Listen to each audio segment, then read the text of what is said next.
5:30, and we will start with the Pledge of Allegiance with Will and the prayer with Patricia. Please rise.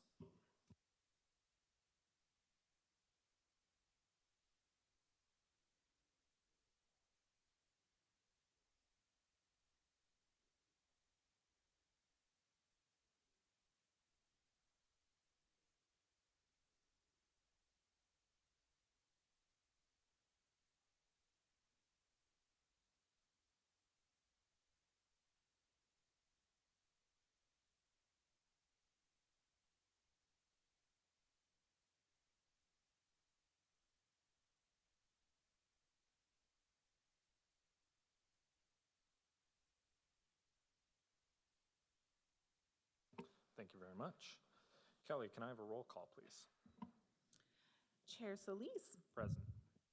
Vice Chair Townsend is excused. Oh, this is not updated, but we got it. Commissioner Lapine. Present. Commissioner Potter is excused. This is not updated. I'm sorry. One second. Let me go down the list as I see you guys, okay? Because this is not the updated version. So let's go with Trevor Beaver. Present. Will O'Daniel. Present. Mike Siebold. I am present. Thank you. Council Chair Solis is here. Chair, we already got Lapine. Councilor Spencer. Present. And Commissioner Widener. Perfect. I have Commissioner Walker, Commissioner Yoder, Commissioner Potter, and Commissioner Townsend are all excused. Thank you. And we have a quorum. And you have a quorum. Thank you very much. All right, is there anyone here that would like to give public comment? I have had a list. Star, you want to come up? Hi, I'm your library director, Jane Ellen Innes, and this is our outreach coordinator, Star Todd, and we'd like to talk to you about getting feedback from the community for our expansion project. I'm gonna let Star take over. She's the professional here. I'm just Dana. Okay, so we brought our visual aid, we've got our flyer. So the library started back in 1917 with the Jefferson County Library Association and have a pretty incredible history of a lot of community efforts to keep the library going. And I'm going to give you an invitation, and you can see these little bubbles have our various library buildings. Well, we have outgrown our space and we have plans for expansion.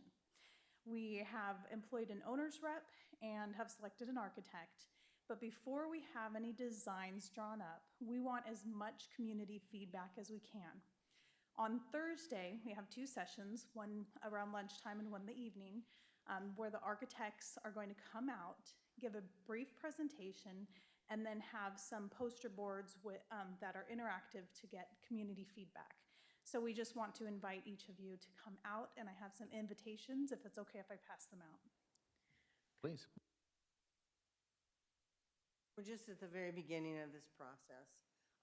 In fact, we just spent most of the day talking about our space requirements and what our priorities are. But it's important, I think, to everybody at the library that we really have a expansion that meets the needs of the community, not the needs that we think the community needs.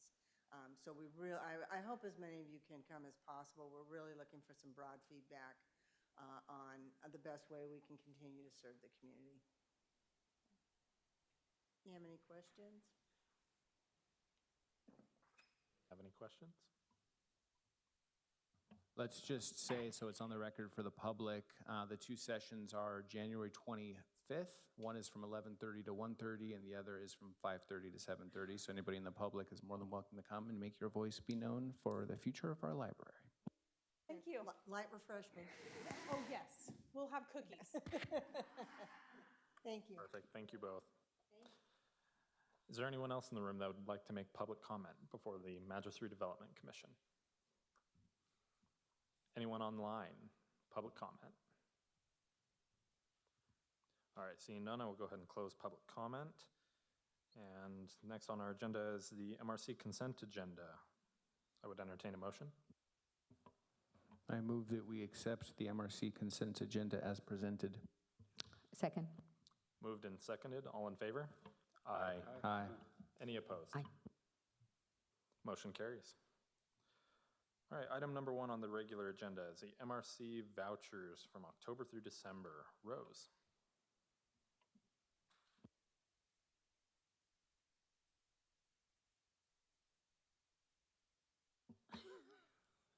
Pushing the wrong button. Okay, so since we only had one meeting in November and December, we didn't have an opportunity for me to present the vouchers, which we always do at the second meeting of the month. So you get 3 months worth in one wallop here.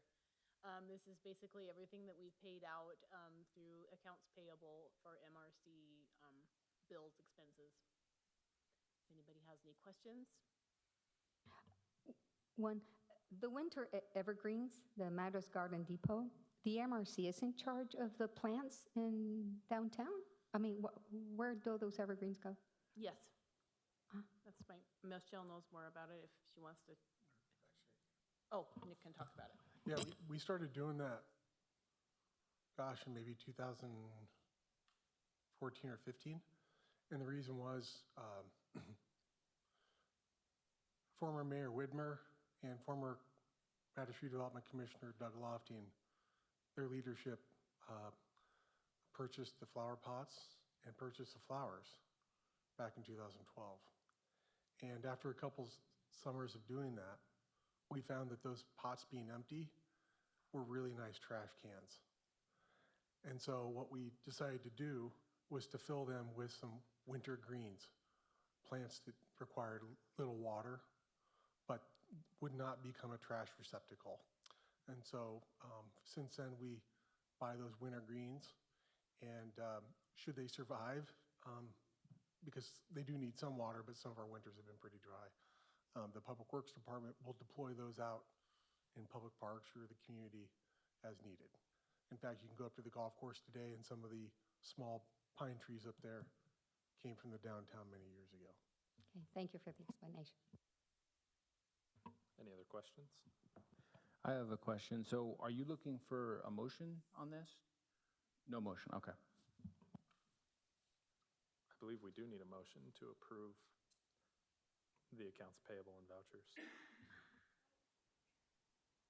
I just noticed the accompanying city sheet doesn't have the normal information, doesn't have a motion for consideration or anything like that. That's why I inquire. Must have copied over the staff report incorrectly. Can we add that, Kelly? Yeah, okay, yeah, sorry about that. If there are no other questions, I'll entertain a motion. I move that we approve the MRC vouchers October through December 2023 as presented. I'll second it. Moved and seconded, all in favor? Aye. Any opposed? Motion carries. Thank you, Rose. Item number 2, the second quarter financial update. Rose and Nick.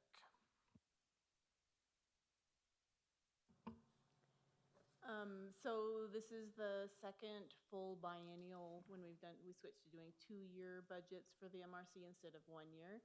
And everything is kind of going according to plan. I think that the biggest item that's kind of for the new people on the commission, I think you were here when we talked about going out to secure some long-term bond financing to set this district up for the next round of big projects and fundings. That is underway right now. We're working on that with a goal of probably 5 to 6 months to get that in place. I don't know if there's anything else Nick wants to add, but I didn't see any irregularities when I compared the actual figures to the budget as shown on the screen. Does anyone have any questions? All right, thank you, Rose. All right, item number 3, the interview of candidate for commission vacancy. Kelly. All right, so commission indicated last meeting that you guys would like to move forward with the final vacancy that we have on the MRC commission and interview Angela Rhodes, who is a local business owner. Angela, you can come up to the microphones. This will run slightly different than the prior one because we don't have as many candidates. So under your agenda packets, you guys should all have her application, which is 2-sided, and then as well as the candidate questions, same questions we asked previously. You guys can move forward with just 4 of you asking the questions, and then you can, at the end, determine, based off of the staff report, if you'd like to make a motion to make a recommendation to the city council, and that'll be on the city council agenda for tonight, or you can determine that you don't want to fill the vacancy. Perfect. Does anyone have any questions for Kelly? Everyone understand process and what we're going to do? All right, Trevor, if you want to lead us off with question number 1, we'll just go down the line.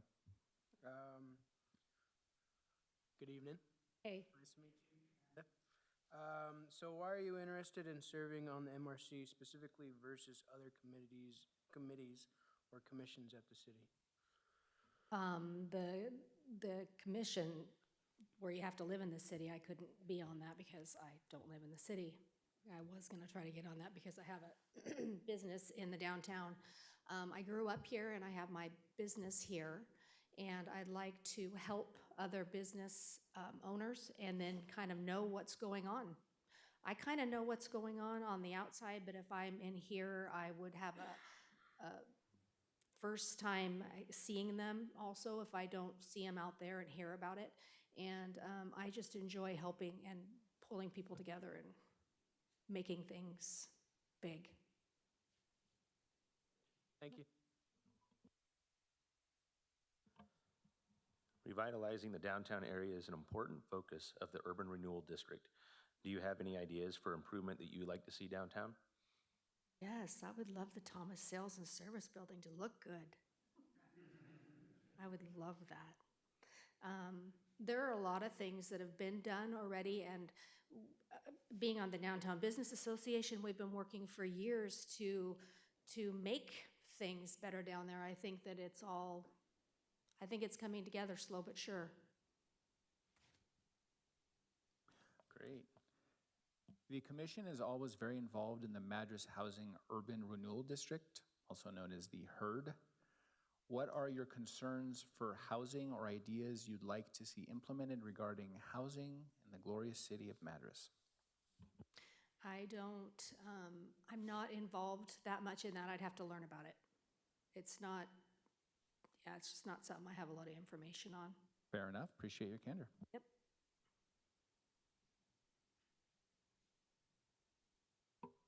All right, last question. How will your background and experience benefit the commission?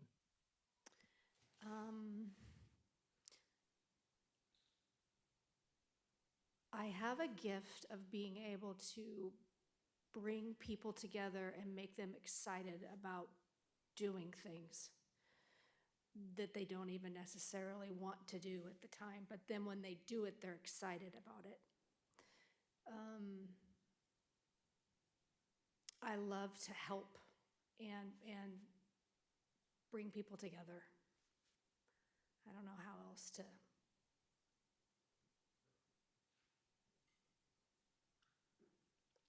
Perfect, thank you very much, appreciate it. All right, so Can we add a comment or no? typically with interviews, we want to stay on the same track with things, so if we can, that would be great. Thank you. All right, so at this time, we can deliberate and determine how we want to proceed. There are a couple of options listed in your packet as to whether we want to make a recommendation to the city council to appoint the interviewee, Angela Rhodes, to the vacant position, or do we want to put it back out for additional applicants? What is the opinion of the commission? Personally, I would appoint Angela to the MRC. I think she's a valuable business leader. I think what she's done for the Madras Downtown Association has been a large contribution to our city, and I think she's earned her space on the MRC. I agree with Commissioner Siebel. I would second that as well because Just she. because I seconded. Just kidding. And the reason, which was my comment, is that she has been vital for downtown. I've seen her work. I've seen the many events that she has done, and they have all been successful, and everybody has grown under her wing there. So she would be a great, great person to be with us. That all being said, I would entertain a motion. I make the motion to recommend Angela to be appointed to this commission to the city council. Second. Will you add to that a term beginning January 23rd, 24, and ending 12/31/2026? So amended. And I heard Patricia second it. All in favor? Aye. Any opposed? Motion carries. Congratulations. Thank you. Am I done? For now. The fun is just beginning.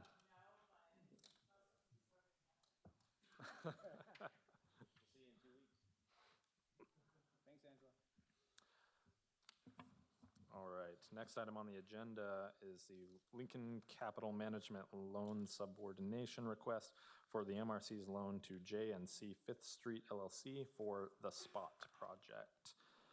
Will, are you going to be taking that remote, or will Nick be taking that? Nick is taking the lead on that one, Mr. Chair. Perfect, thank you. Nick? That was a mistake on mine, identifying him as the lead. Before you this evening is a request for the MRC to subordinate the MRC's position on the property owned by J&C Fifth Street LLC. That's the property downtown where Andre Jackson's project is going right now. Kind of bigger picture, what is a loan subordination? This is the second time the MRC's been requested this in my tenure at the city. So the MRC is a body that is using tax dollars to revitalize our downtown. And it's widely understood that the commission can't do things on their own. You can't fully fund projects. This creates the idea of having public-private partnerships. We have private property owners redevelop or improve properties for the betterment of our urban renewal district. Back in October 25th, 2022, the MRC approved a $450,000 loan and a $60,000 grant. Mr. Jackson of this LLC is moving forward on that project right now. But to do a project of this size, which is almost a $2 million project, he is getting financing from a bank. And so that bank, a private bank, would ask to be in first position.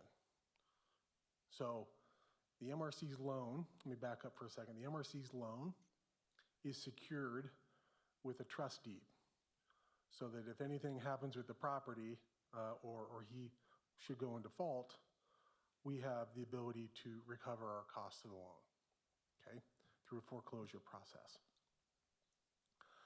So this bank that he's getting roughly $1.3 million for, almost $1.4 million, is asking to be in first position. The MRC is being asked to take a second position. So what you in effect are doing is, one, you are slightly increasing your risk of the borrower should they become in a default position. You wouldn't be paid first in the foreclosure proceedings. You'd be paid second. And in that situation, if there was extra funds, our loan would be repaid as much as there was funds available. This is actually anticipated because now what you're doing is your $450,000 loan is enabling him to get a $1.389 million loan. That's actually on purpose. That's a good thing because the MRC, generally speaking, based on the feedback of what you said in the past, doesn't want to fully finance projects. So to do that, projects of this scale need to get funding from other financial sources, banks. So this is anticipated to pull off a project of this scale. I would also tell you that I would expect this to happen a second time because what's going to happen is Mr. Jackson is getting a construction loan from Harvest Bank. That's a short-term loan, about a 2-year loan as I recall. That's going to be paid off with permanent financing. Another bank is going to pay off the construction loan that he has with Harvest Bank, and he will pay this other bank called Lincoln Capital for permanent financing. So this is intended. This is a sign of your capital leveraging other private dollars And full disclosure, it does increase the risk. I don't see a problem at this point with this loan subordination, but the staff would recommend that the commission approve this. As I've noted in the staff report, our city attorney has identified the ability for the commission to require concessions as part of this loan subordination. Staff's not seen that need for that. One of the concessions that the city attorney identified was that perhaps the MRC would want other financial resources drawn first versus your loan first. And I don't see that there's a need for that. I also see that that would probably put the project at risk, because as I've worked with Andre Jackson and the different lenders, they're really utilizing our funding as a basis to fund this project.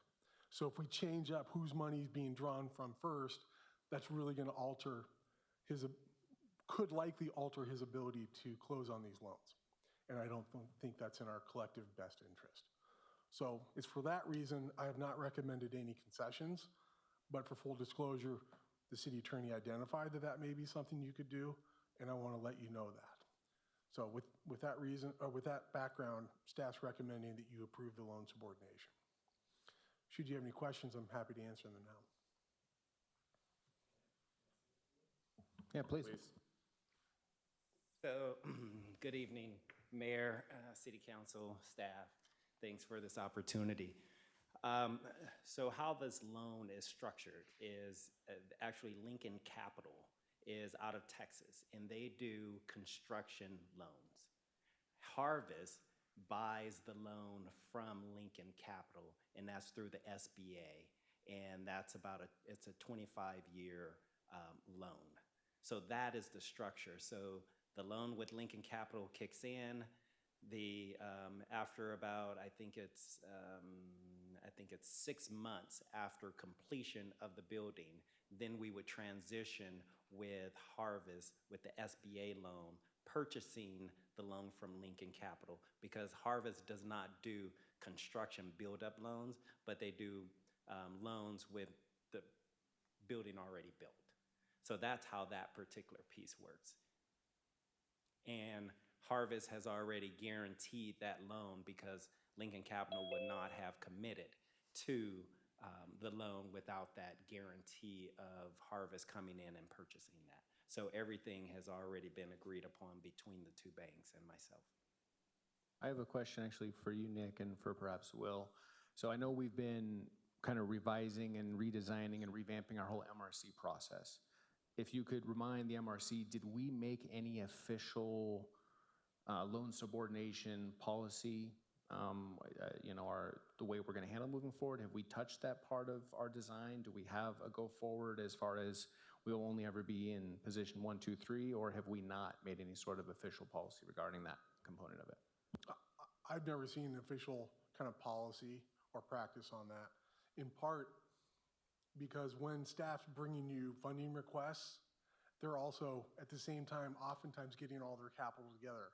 The MRC's funding just may be one of the funding sources, so we don't know exactly what subordination may be needed or what position you may want to take on it. So we tend to stay silent on that. And again, I feel this is not a staff decision. I hope you can appreciate. We've actually delayed his closing because I said that the commission needs to approve this. I don't feel comfortable doing this on my own. So if it's something you guys want to do in the future, have an official policy, we could do that. In so doing, I would say leave a little room for flexibility here, because remember, your funding is to leverage other private dollars. In some case, maybe public, but really you're in a leveraging practice here. And so that in and itself requires subordination. Yeah, no, I completely agree. I know some of us on the commission definitely don't want us to be the biggest investor. We want us, and by that very dichotomy, if we're going to be, because some of us just wanted us to be the rocket fuel or be a bridge financing to get we want there to be skin in the game for a given investor. So given that dichotomy, oftentimes we're not going to be first because otherwise they would all be cash. So I am sympathetic to the structural requirements of us wanting to be in that position. And if I can add one more thing, the packet that I put on your, in front of you, you'll see that before I was here, you just saw where it says the tap house, the spot, and now you see the event center there as well. That's another building. So in addition to the already 2.2 million for the spot, we're starting our schematic design and architectural design for the event center.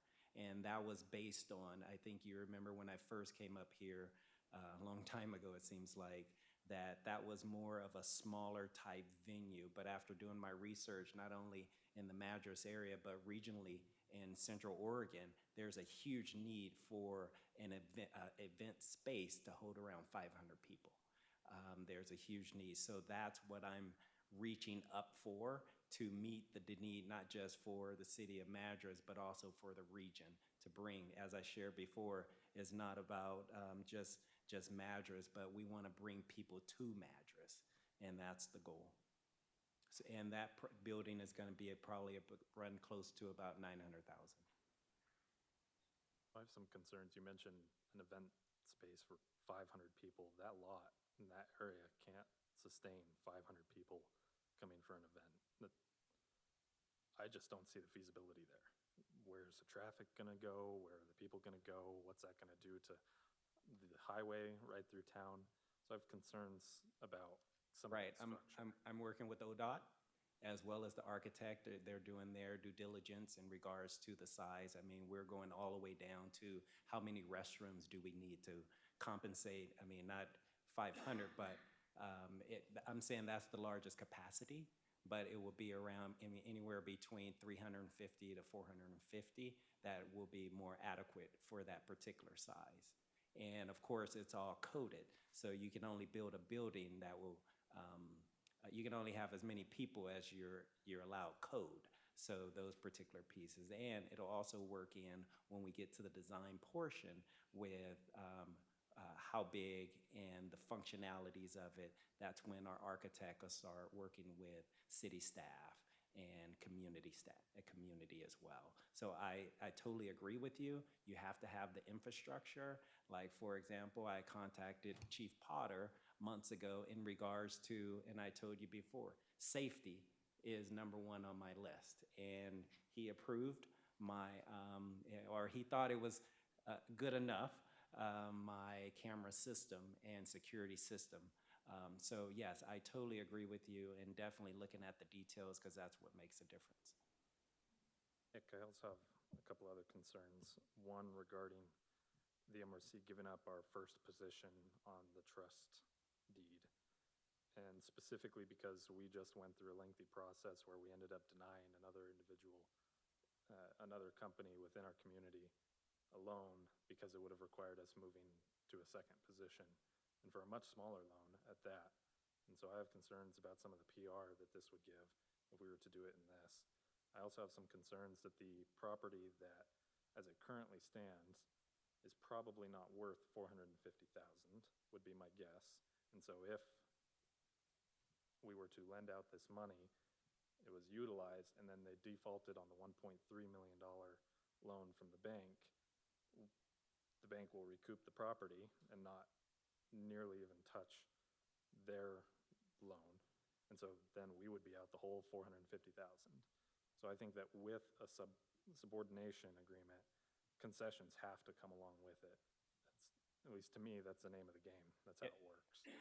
If I can add, I had a financial analysis done by an independent company out of Colorado, and they valued the just that event center portion, the top house, and all of that area at $1.89 million. That would be if it were built. And Yes, built. yeah. I mean, we're going to build it. It's not. I'm not negating that, but just looking at it from a big picture, right? If we lend out $450,000 today, you draw all that money, you start construction, you're maybe a third of the way done, and then whatever happens and default on the other loan, that becomes extremely risky situation for the MRC to be in. I don't personally know if that's the best strategy moving forward without concessions. I'll tell you where I am. So I definitely understand your concerns, Councilor Sleaze. I think they're reasonable. My position would be, I think we as a commission, all of us need to create a defined subordination strategy so that we can disclose it to a potential business proposal so they know what dollar amounts we're willing to subordinate or not. I think it's a tough situation because we had one methodology, one track, and we have some projects like Mr. Jackson's that are halfway, 3/4, whatever, down the track.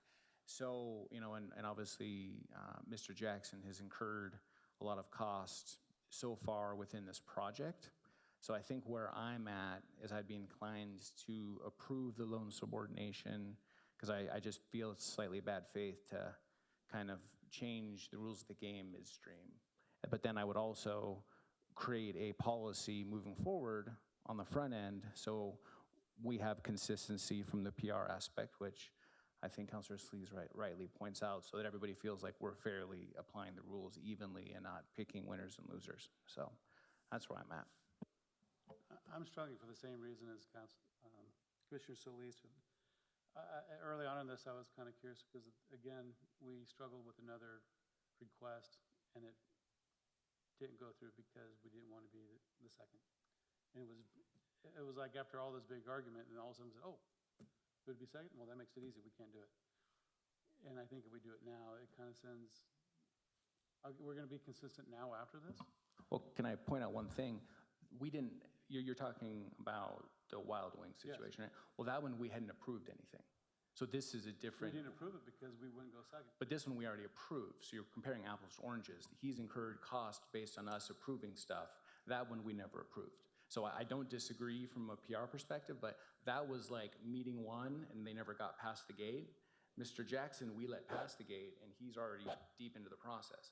So I think it's apples and oranges to compare the two situations. That's my humble opinion. Chair Sleaze, I would also add to the comparative comparison between the two projects. So in the Wild Winds project, they represented not only the staff in individual meetings, but also at the first meeting that we spoke with them, I think in July, that they would refinance their debt so that the MRC's loan would be in first position. And the second time we met with them, when we asked them about that, they said they had not looked into that. And so in effect, you would have had to take a second position when they previously said that they would restructure so you would be in a first position. Those are important details to me. And I would tend to agree with Councilor Siebold. So you've approved funding for this project. We've got paper on it, executed notes on it. He's drawn funding, right? His excavator saw his contractor and natural gas company out today. He's moving forward, right? The difference between this project and also Wild Winds is Wild Winds, they were proposing building improvements that were not necessarily increasing the ROI either. This is brand new development. This is redevelopment work, right? So we did a return on analysis, a return on investment analysis for this. That was the basis for the $60,000 loan. That's what we could invest in a 7-year ROI. He needed additional capital, so the MRC, in your infinite wisdom, thought it was appropriate to issue him a $40,000 or $50,000 loan. So this is new development versus building improvements, which from a tax perspective don't create the tax generation. The two aren't the same from a tax generation perspective. I would like to say, one, I wasn't in the beginning of the negotiation, so I'm just new to this. So obviously there's something going, and I'll take your word, Councilor Siebold, that already the committee had promised. But I would say without putting the words in Councilor Townsend, but if she was here, she would be saying, we need the first position. She has been very, very vocal on that. In regards of me, I think the project is marvelous. It's really nice. It will be very good for the town.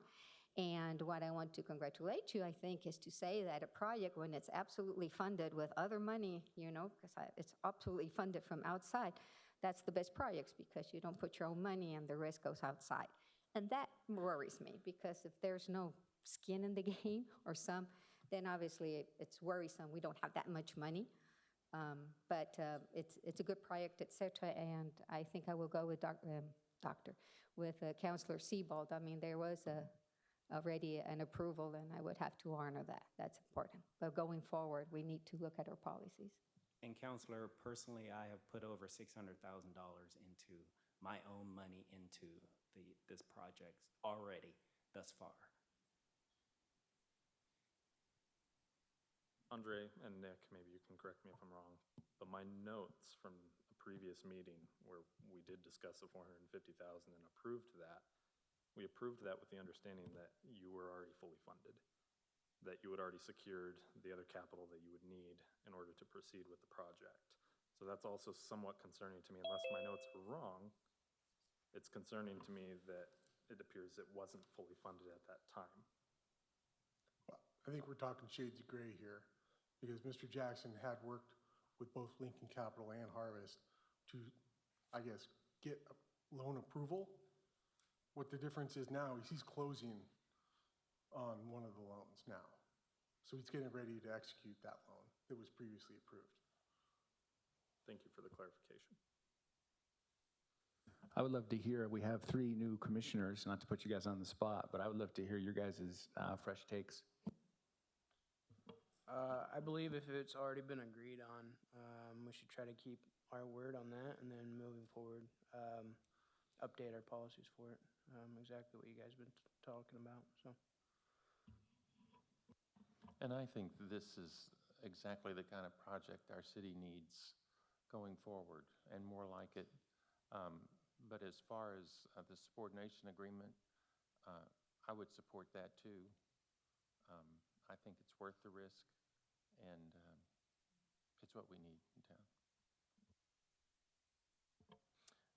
Listening to the other commissioners up here, it's actually drawn a couple more questions from my end. The event center in question that Celeste brought up, was this not in the plans in the previous discussions, or is this something that was just recently brought up?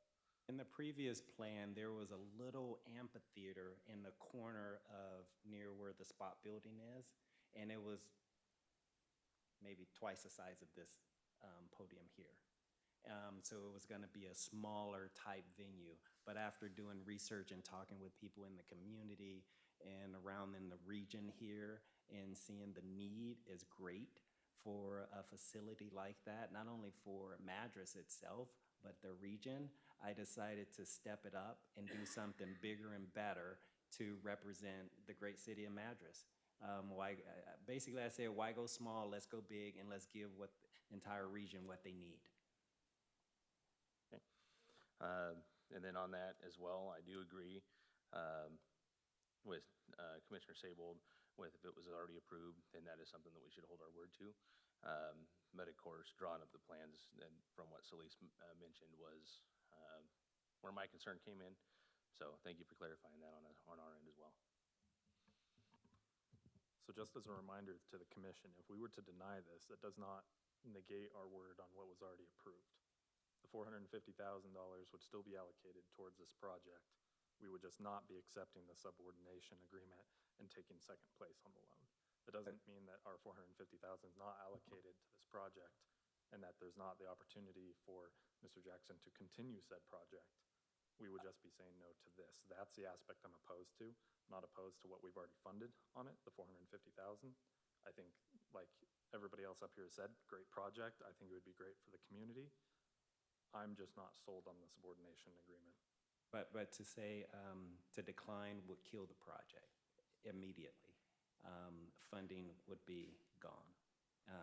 Project gone.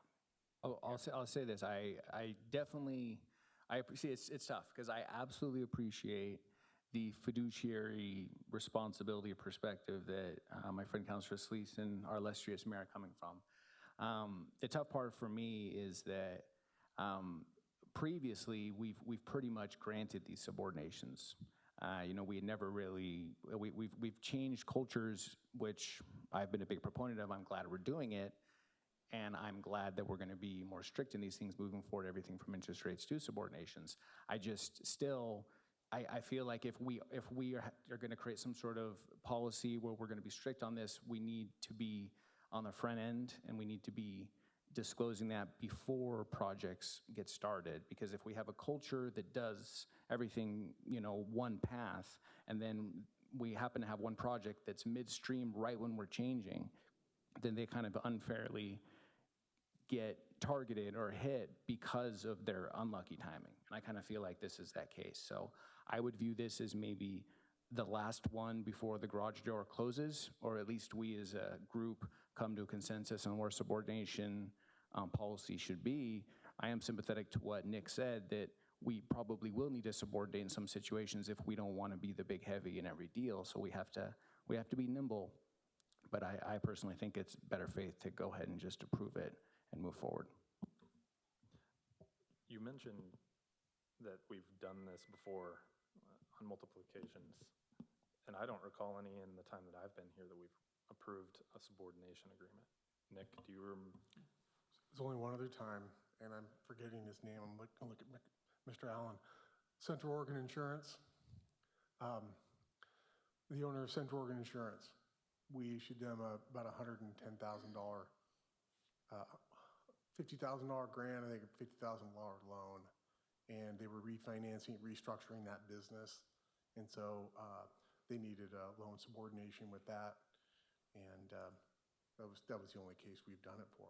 And I think bigger picture, we can deep dive into this a little bit later at another meeting, but remember, as your projects get larger and larger, the need for other capital grows, and the need to secure that other lending becomes much more important as your lending becomes smaller.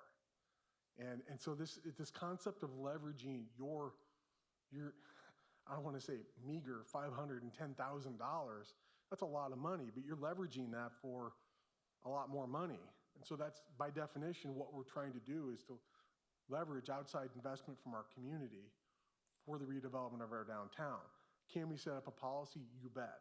I think in the past, we haven't had to do that because this is one of our larger projects. When you look at Love's Travel Center, both the hotels and the Pride Days, and this one has lending into it that requires this. The Pride Days finance their own project. Very rare. Same with the Love's Travel Center. So those were grants. You don't need to secure a grant. It is what it is. So as your loan dollars go up, the need to secure it with a trust deed and then the position of the property become increasingly more important. Then you need to start thinking about, okay, how do we want to leverage our dollars and what's the risk we want to take? All very fair discussions. We can talk about that at future meetings. All right, I guess I'm going to throw out a motion. I guess we'll just see how we're feeling as a group. I move that the MRC approve the loan subordination as presented. Second. I have a motion and a second. All in favor? Aye. Aye. Aye. Any opposed? Opposed. Commissioner Lapine abstained. All right, motion carries. Congratulations. Very much. I'd like to thank the commission for the lively discussion on that. That was very good, educational for everyone, I believe. And that's what this is all about, is to hear the different opinions and thoughts on the project. So, thank you. All right, next on the agenda is item number 5, the Harriman Building and Rio Restaurant project updates and deferral considerations. Nick. Yeah, so I'll give a staff report where I'm talking. Rick and Raul, why don't you guys come on up to the lectern there, have a seat.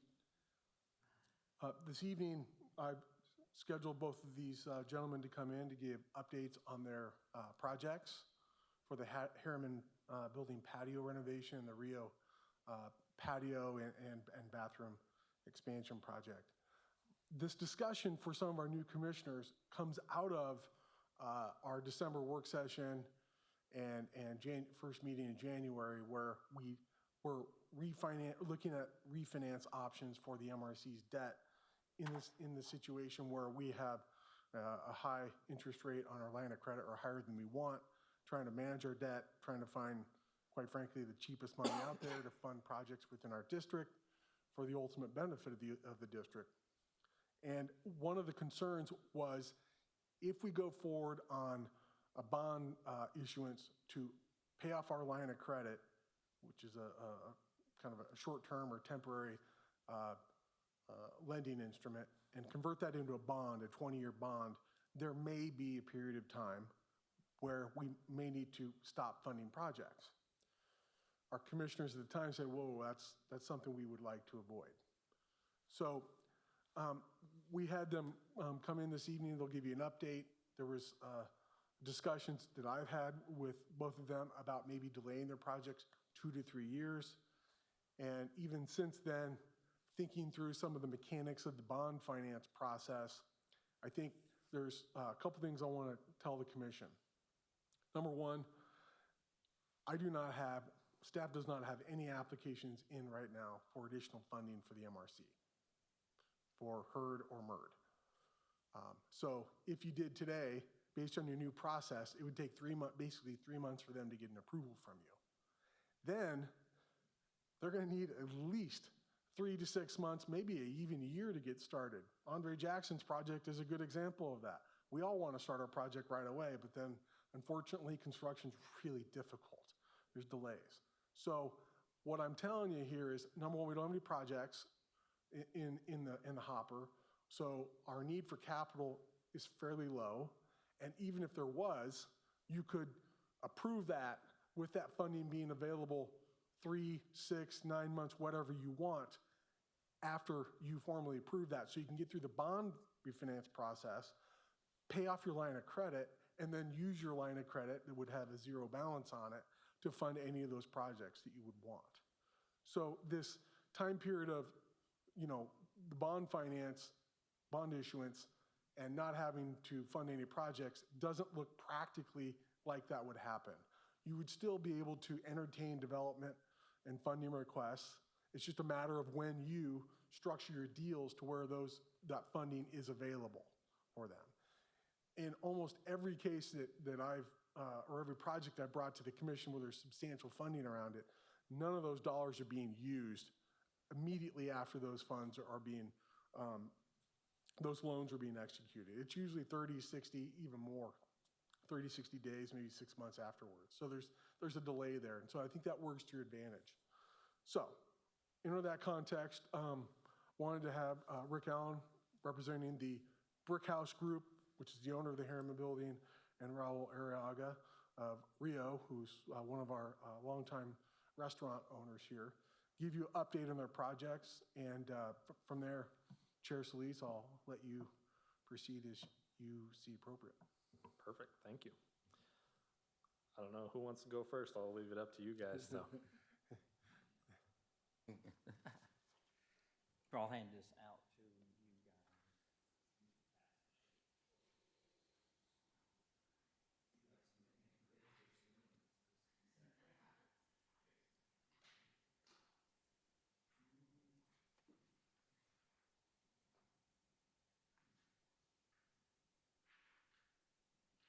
So, for the record, Rick Allen, and I am president of the Brick House Group, which is the local-based ownership group that built the Harriman building in 2000. We started in 2007-ish, finished it in 2008.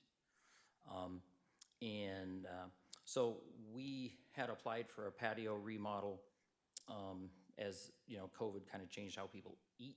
They like to eat out, they're eating outdoors more, and make a patio to where you shoulder seasons are longer. But what I handed you, and too bad I should have emailed it, could have put it up there.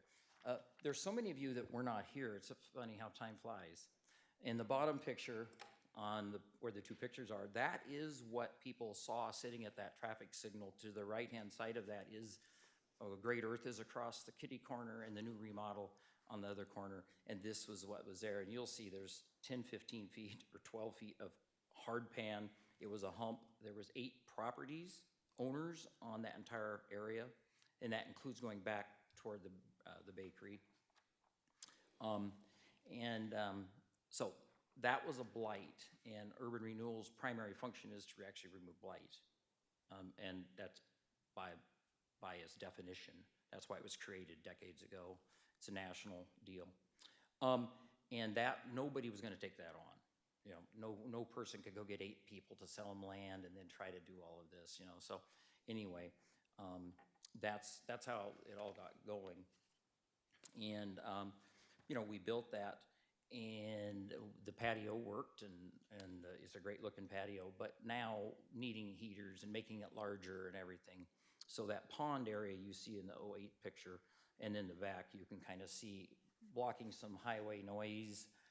The trucks are pretty bad down there, and this will kind of make it more professional, and heaters that are built in with natural gas coming up underneath. You're not running around with a bunch of propane bottles. And this project, we haven't, hard to believe that building's 17 years old. It's hard to believe that. Time goes by when you're having fun or misery, I guess. I don't know. It's been a good project, but an expensive one for us. The back part is what the architect came up with, and this is the bonsai, roadside bonsai, who's doing yours? Yes, the same. And also the brewery up the street. So he did these three. These are some of the city had worked with or found. The top part of that, I just want you to give you that history. You know, we told him we wanted to do a $100,000 project, and that was given his kind of like, that's what we wanted to design. And that was in an email on the 21st of December. And that is him actually telling me, I understand that's what you want. And so he knew. He then designed it, and we just review it, but he knows that. And the bottom line is that the second number is actually the June 8th bid came back. Same person doing Riles project, good company. Anyway, it was $249. So we were 2.5 times what we expected. And then that wouldn't work. There was no way. And you guys had allocated 150, and we weren't coming back here for any more money, at all. Because that's just not something that's feasible. So then we did do some changes, and so it won't have the glass. It'll have some concrete that looks good and things that, just kind of change it. We took there's actually a stand for music in the back, and it'll just be flat. But anyway, got it down to 166, and then we've spent, you guys have spent, I guess, some of your $5,000 about on architecture, and then we have spent thousands on engineering and architecture ourselves, which we just paid for. So, we'll have 175, 180,000 total, because this is just the construction, and then all architecture and engineering's on top of that. So it's probably 180,000. We're not here to ask for any more money than the 150. We'll just pay for that. But we had a couple things happen. Bill Miller, some of you may or may not know, used to own Miller Ford, which is the Ford dealership. And again, if you were here a long time ago, that's out where Wolf Trucking is on Safeway. And Bill owned the land where Safeway is today, and McDonald's and the Verizon store and everything else. And, a long-time investor. He just passed away at 90-some years old. So he's one of our major owners in the group. That kind of, if you've ever dealt with a significant estate, that's a little complicated. And so that's going on. And then secondly, we have the costs were higher than we expected. We're willing to go ahead and bite it at the 160-something, 170. The partnership's pretty okay with that, but we're not excited. And so then we also have a vacancy on the second floor because Lamar went and stole one of our tenants. But, that took an empty building, and that's good for Madras. And so that's fine. These are all local owners, as you well know. They own, different buildings in town. And for them, they don't own anything less than 20 years. 20 years of them being a flipper. They own things 20, 30, 40, 50 years. And so these people are here for the long haul. And so they're not here for a quick buck, and they understand that. And so anyway, we're willing and probably need to wait a year, but even maybe a couple years, if that helps you in your borrowing and all of that, we're fine, because it'd be a year anyway. So talked to our executive, Harold Siegenhagen, who owns Great Earth and some other buildings, talked to him again today, and he's a managing partner with me, and he's good with that. And Jason Hurdle, who just bought the old bank building downtown he's a managing partner also. So these people have millions of dollars of investments in Madras, and so we'll work with you to make it all happen. So, but we'd like to stay in the queue for that grant and that loan and you know, whatever, however it turns out, and we'd come back and update as needed, and so that's where we are. You have a year, are you thinking like 2025, or, I mean, this is obviously helpful to us, I'm sure you're aware, we have a little bit of short-term cash pinch, we're doing some Yes. refinancing, so very much appreciate your willingness to push this, that helps us. But do you have an ideal timeframe in mind, or are you just gonna keep it open-ended, or? I would say, I think we want to start in the next couple of years, so, I mean, if we haven't done it by then, I don't know if we're going to. Okay. You know Fair- what yeah, I'm fair saying? I enough, mean, yeah. who knows? But we need to do it because you have to modernize. You know, you guys are helping these guys. They're going to have a nice project, and you're helping the one up the street. You know, and if you don't have a new patio in Madras, no one's going to stop. Due to all the good stuff you're doing. You know, I remember when we built Cross Keys, actually, and funded that, and you know, the other motels were having a fit because, like, God, you're competing with you're using money, grant money, and things to compete against me.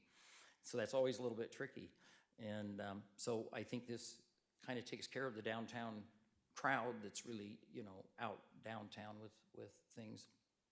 It's not a ton of money in your world of what you're talking about. So. Great, thank you. Any questions? I have one for you, which is listed on the items that staff requested you guys give a report on.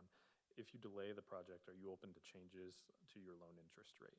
As you know, the interest rates that were approved back when you guys requested the loan were obviously much more favorable than they are today. And currently MRC is paying a very high interest rate.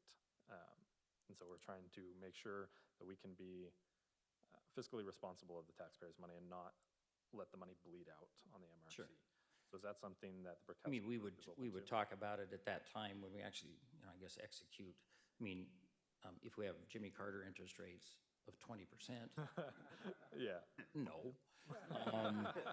You know, if you look out to a couple years, you know, interest rates have kind of peaked, it appears.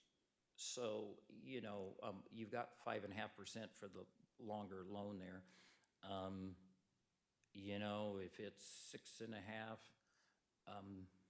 you know, because I actually figured it up today, it would be on $100,000, it's like $400 a year. Our building goes up in value, pays you twice that more per year. We pay nearly $20,000 a year in property taxes. We've paid you $300,000 since we built the building, and we did not use MRC money for that project. So we bought the land for $300,000. We bought the back part by the bakery for another couple $100,000. So we actually, you know, we have never applied to you for anything, and we have paid you about $300,000, and that helped fund buildings like this because they don't pay anything. And we got a couple $1 million grant to help build this. So, you know, it's ebbed and flowed over the decade. Well, whatever, how many years we're at this. I don't know. But yeah, we would talk about it though, Gabe. We're not gonna go stiff anybody. I think that's an important part of the conversation, and I know that two commissioners that aren't here specifically asked me to bring it up, and that they felt very strongly that if we were to push this out, we would also need to have an adjustment to those interest rates applicable to the time that you guys then take the draw on the loan. Both Commissioner Townsend and Commissioner Potter, who are both absent tonight, excused from the meeting, said that they wanted me to make it very clear that they very strongly felt that was a need, not. Again, not signing a document on an unknown interest rate, so, but. All right, we'll go ahead and hear from you, Raul. Hi. Good evening, Councilor. I'm Raul, the owner from Rio until 2002, for right now, 2012, 2024. The same, we want to make the patio a little bit more professional. What else? A little bit inside, more like air conditioning, a heater, and we want to fix it, the bathroom on the back, fix it a little bit on the back. My neighbors make a beautiful project, and we want to make a little bit more professional with that. The city needs something better. We're working with the counselor, with Nick, about the loan and the grant, and they say it's maybe approved. We're working on it, and for right now, I'm thinking to wait my neighbor finish the project, because he make a survey and he put the line. I get a little bit more for his land, and he need to cut it up a little bit for my property, and say, okay, we want to wait a little bit. After he finish, we start with the project, and that is talking about with Nick, and say, okay, you have to come in and explain what's going on. Maybe for 1 year, I don't think some more time. If I need to wait more time, I have to let him know. But he say, you start right now, you wanna wait, say, wanna wait until my neighbor finish or divided what's going on. We can start for the project, move forward, and the same, be more professional, better building, and go forward. I will say that to help Raul, you know, when you're renovating a building that was built in the 50s for a modern restaurant, it's darn tough. And 2 summers ago, when we had that extreme heat, yeah, his cooks walked out on him because it was over 120 degrees in the kitchen. They said, I can't work in this. So what this project is a restaurant that's been in our community, that's a non-franchise restaurant, that's been here for 10 years, is looking to improve their patio. And the reason why is we looked at expanding the building, and it's cheaper to renovate the patio than it is to expand the building. And once you get into that, you know, we looked at, okay, how can we expand the floor space, the number of seats, people you can seat during the shoulder seasons. And so that's why you're seeing the improvements of the patio. At the same time, you need to renovate the HVAC system, and if anyone's been there, you know, more than one bathroom really would help out that business quite a bit. And as a bigger picture kind of perspective here, Raul is an amazing cook. He does not do construction. So the challenge here is you have someone who is working 12 plus hours a day to run a restaurant that's open for dinner and lunch and dinner, right? And then has to pivot their mind into the construction world. It doesn't have a lot of construction, dealing with a lot of different design professionals. And so part of the delay is him running a successful business through the pandemic, coming out of it okay, still wanting to invest. We just need some more time. So I think it's important for that commission to understand that kind of context there, that these projects are just doggone challenging. It makes perfect sense to wait until our neighbor builds, because then you have your limits. Also, you know, the height, you know, a lot of things. Plus, you know, you can't be competing for machinery, et cetera. So it makes perfect sense that you would have to wait, because it would be in your better interest, and it will be good for us as well. You're helping us as well, delaying your part. But I think it's in your best interest as well.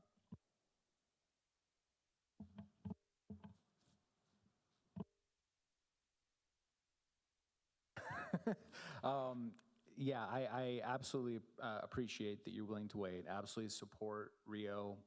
In fact, when my wife and I moved here, the first time we drove into town, we were actually sitting at Rio's when we decided to buy our house. So I love Rio's, great restaurant, strongly support, you know, your future success and investments. Any other comments, questions, discussion? No? All right, Nick, do you need any formal action from the commission at this time? It sounds like both parties are willing to postpone their projects for now, which is of great assistance to us. We appreciate both of you being willing to do so. Do you need anything from us? I wouldn't want formal action this evening, but just to understand that we'd like staff to start working out whatever amendments to the existing loan documents that we need, or whatever the city attorney recommends that we could bring back to you and then memorialize this. And in so doing, we may need to work with both the borrowers and perhaps the chair and vice chair to work out the interest rate. So may have you guys come to that meeting so we can discuss that, figure out how we structure that. But my intention would be within 30 to 60 days, bring you back some documents that the city attorney, the borrowers and staff and chair can agree upon for you guys to consider approving. I do agree to being memorializing, because we have been saying that grants that have been given, they should be starting. If not, we're going to take it out, you know, and deny it. So it has to be in writing that we approve. It can be delayed. It has to be written. If not, if we disappear, the next group will come and say, oh, you are defaulting, so we take your money out. That's a good point. I think you have your guidance that you need, so. Thank you, Thank you. commissioners. Thank you both. Appreciate your time. Thank you, Rick. Thank you, Raul. All right, last item on the agenda, item 6, a report on 15 Northeast 7th Street. Nick. Yes, Chair Spencer had some questions about this property. Our first meeting in January, so I'm bringing this back as just a quick report. There's no action requested, so just did a quick map of the subject property, 15 Northeast 7th Street, highlighted in the red box there. That's the project, or that's the building that's built right on the corner of the right-of-way of 7th and B Street there. Commissioner Spencer identified some safety concerns regarding the traffic patterns there and the building being a part of that. I think the ultimate question was, okay, what is the zoning of the property? Is it located within the urban renewal district? So it is located within the urban renewal district, and it's, pardon me, I don't remember offhand. Fatma, bring that back. Yeah, so it's zone C2, downtown commercial, so, and it's also located in the floodplain. So there's your report on the status of the property. It's in the district, and don't know how you want to proceed from here. Thanks for the information. And I think if we could, as a committee, to look into this, because again, it's a safety issue. 2, nobody can build there because it's a flood zone. And so the best option, at least that I found, was that whether find someone to buy it and then we all go and destroy it and just do a garden, because that's, nobody can do anything in there if you were to give the limits, you know, for traffic, et cetera, to have visual. But speak with the Beam Foundation, do a project with them. It's just, how would you feel, or you don't want to continue talking about that? I think you're onto something. I think we should do something. So whatever the right mechanism is to move forward with exploring our options, I think we should do.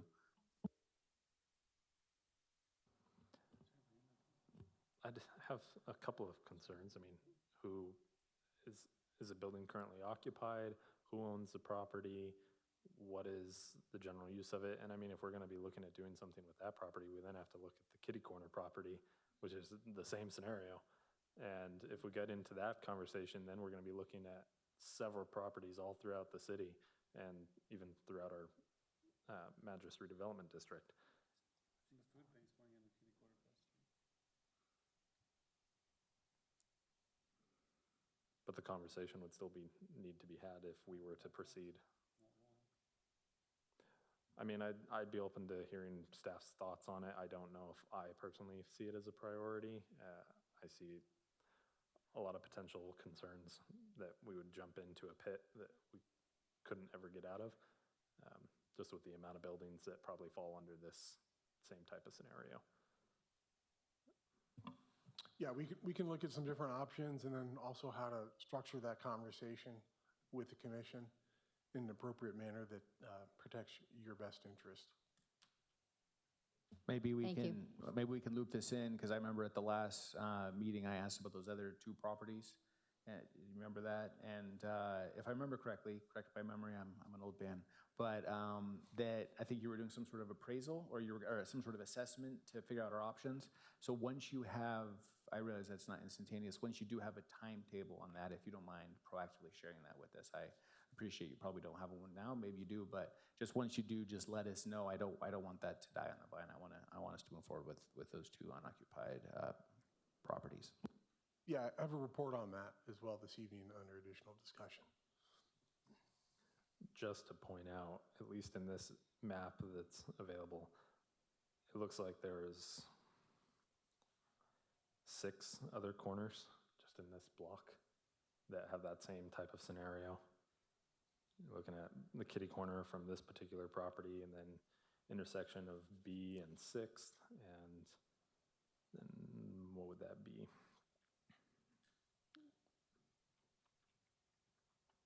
C and 8th, so on and so forth. So I It's just have the some amount of concerns. traffic. The amount of traffic is the 7th Street. That's, everybody comes from the highway, goes into Oak and turns in 7 and to avoid the highway and goes through there. It's constant. And then comes the school, the lines, even the bus stops there. And it's just, there has been many crashes, and one was even almost lethal. Nobody died, but they ended up in the hospital. It is a difficult spot, that one. And I really think we have opportunities, different ones that won't perhaps save too much money, but if we were to be negotiating in between, there are possibilities and things that could be done. And we're helping out what we are trying to do, not have blight. You asked, it's not, nobody's in there. That is just a rectangle made of cement blocks. It's just a square. And nobody can do anything with it because of the flood zone. So it's just dead.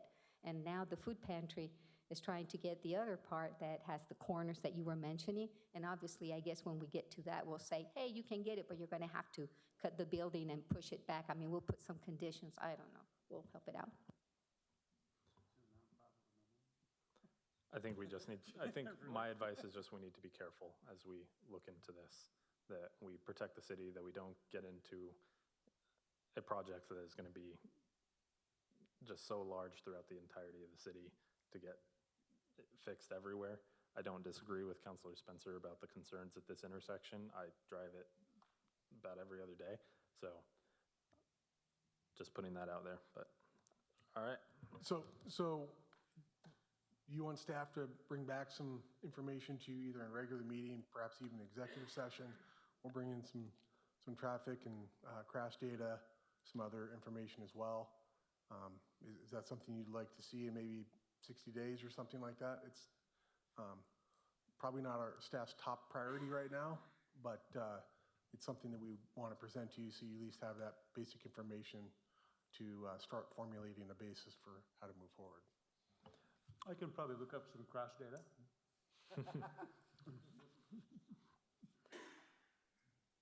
I'll open that to the commission. I don't know if 60 days is good enough or whether you guys would prefer to have a conversation with Will and other staff. I know we're getting into budget season, so I agree. This is not a top priority for us right now.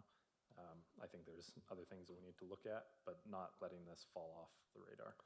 Yeah, the other thing that just actually strikes me, so Jefferson County got the Federal Transportation Safety Action Plan, federal grant, $250,000 or $350,000. That includes the city of Madras. So there may be an opportunity to identify this intersection as one of our high priority intersections off of the highway that we could look at maybe some safety improvements and let that bear out what sort of safety improvements are needed, and then from there determine whether acquisition or some other measure of action is needed. That's a great plan. I like that personally. I wasn't trying to be funny either. I'll see if I can pull out some data on. Oh, I know you weren't. I know you can get the data. Okay. Yeah. All right, any other discussion regarding this topic? All right, thank you. All right, is there any additional discussion for the Madras Redevelopment Commission? Yes, 2 things for staff. One, laptops should come next week.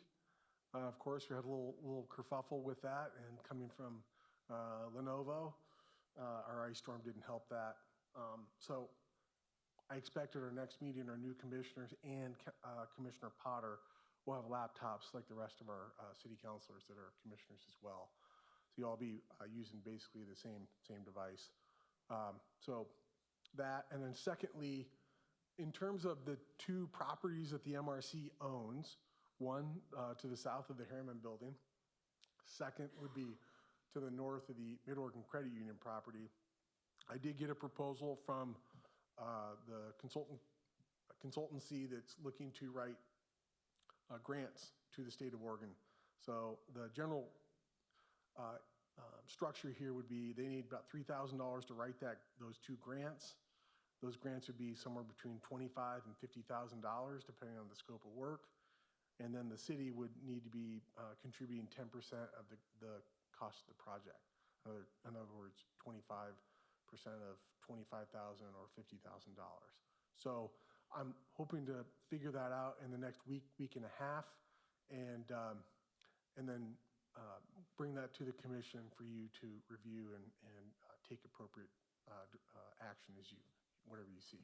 So that's where we're moving on that. And so the concept generally would be they would be doing some environmental work, doing some assessment work, but also part of that would be some design charrettes, some public meetings on it to figure out how you kind of conceptualize development of those 2 sites, because we've had them for, I think Rick said, almost 20 years.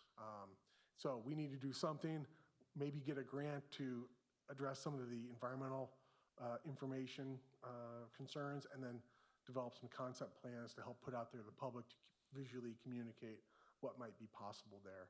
So we're looking to bring that to you in the next couple meetings. Perfect, thank you. Any other discussion? All right, with that, I will go ahead and close the MRC meeting at 6:46. We will take a short break and reconvene for city council.